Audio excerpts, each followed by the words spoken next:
आता आज नेहमीप्रमाणे दूध काय तापवलं नाही सुरुवातीला. आज दिवसाच्या तर पाणीच तापवायला ठेवले.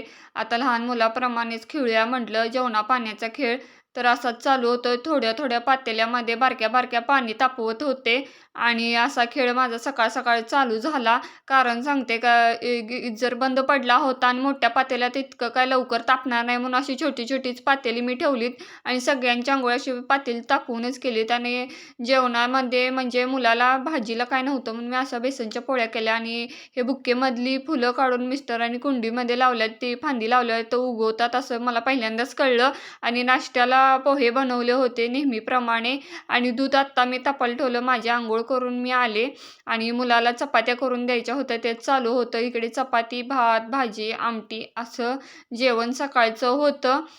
त्यानंतर मिस्टरांनी दुपारी बेसनचे लाडू आणले होते आणि मिठाई पण आणली होती आणि साखर खातोय काय बेसनचा लाडू खातोय हेच मला काही समजलं नाही आणि संध्याकाळी अशी मेथीची भाजीसुद्धा केली. त्यानंतर माझी भांडी घासायची होती ती घासून घेतली.